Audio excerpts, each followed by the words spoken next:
Avokati i pandehur i Erion Veliajt, Plarent Ndrec, vazhdon me shoun e tij. Pasi del nga gjykata bën një deklaratë. Të nesërmen, pasi nuk i dalin çështjet e vendimet e gjykatave siç don, ban një qëndrim publik. Ndreca ka bërë një deklaratë për mediat ku në fund ai përdor një fjali kërcënuese. Çdo përpjekje për të hequr pataten e nxehtë apo për të larë duart si Ponc Pilati do të dështojë dhe përgjegjësia diku ndaj dikujt do të kërkojë adresën e saj. Këtë SNA e raportoi. 3 pikat që kërkon Ndreca janë thjesht justifikime dhe show publik. Ndreca thot në deklaratën e tij që hapni provat. Në fakt, provat janë të hapura. Avokatët e Erion Veliajt në 24 korrik të vitit 2025 e kanë marrë me USB çdo fashikull, i kanë marrë provat digjitale. Erion Veliaj nga data 24 korrik deri disa javë më parë i kërkonte të printuara ashtu si dhe zoti Ndreca me vendim gjykate. I u quan Veliajt në burg dhe të pandehurit në gjykatën kundër korrupsionit dhe krimit të organizuar,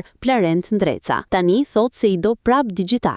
Bjeri t'i bijem. Kur ja japin digjitale, thot i dua të printuara fizike. Kur ja japin të printuara fizike, thot i dua digjitale. Do dhe akullore dhe çokoladë. Kur i japin çokoladën, do akulloren. Gjithsesi shkojmë te fakti i dytë që përmend Plarent Ndreca, i cili thot hapni kafazin. Cilin kafaz? Në gjykatën kundër korrupsionit dhe krimit të organizuar nuk ka kafaz. Ka një ndarje me xham që është një investim i bërë sipas standardeve të BE. E tillë është gjykata, të tilla janë seancat, të tillë janë personat. Ata mund të mos kenë rrezikshmëri të lartë për publikun, por mund të jenë të rrezikuar se janë zyrtar të lartë. Erion Veliaj është në detyrë, Ilir Meta është ish president e tjerë. Pra, ka një standard dhe nuk kemi kafaze me kangjella dhe hekura, por janë ndarje me xham, të tejdukshëm. E pam dje Ilir Metën për te ati xhami e kuptuam se sa i zverdhur ishte dhe sa i kishte ndryshuar imazhi, edhe mënyrën e komunikimit me avokatin, hapësirën dhe gjithçka tjetër që është e nevojshme për zhvillimin e një seance normale.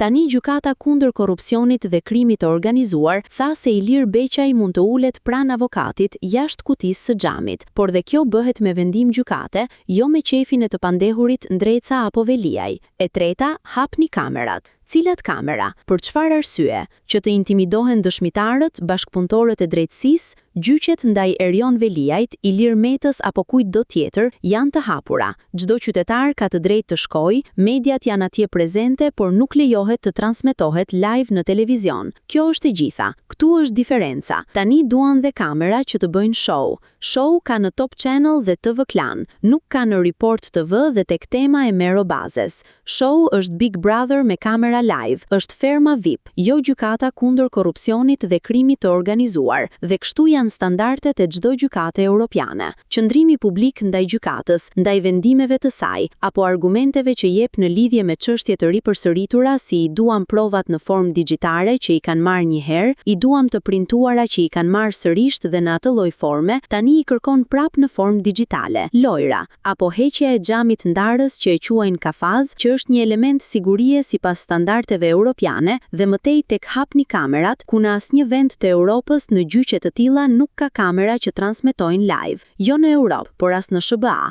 Kujtojmë këtu gjyqet e presidentit Trump, kujtojmë gjyqet ndaj shumë politikanëve në nivelet më të larta të gjykatave të SBA-ve. Ka vetëm një person që bën disa vizatime që shpërndahen dhe publikun që i ndjek, përfshirë mediat, familjarët e tjerë. Ndaj dhe Plarent Ndreca është shqetësuar shumë. Njofton 3 kërkesa, jo duke pasur hallin e drejtësisë, por të show të tij mediatik. Deri dje sulmonin prokurorët, e kishte fajin prokuroria. Tani filloi variant ta ketë fajin gjykata. Pra kushdo që jep një qëndrim kundër kërkesave të avokatëve janë fajtor, bëjnë padrejtësi dhe deri tani në asnjë moment nuk janë përballur me thesin e madh të provave dhe fakteve, por vetëm bëjnë propaganda dhe shtyjnë seanca gjyqësore.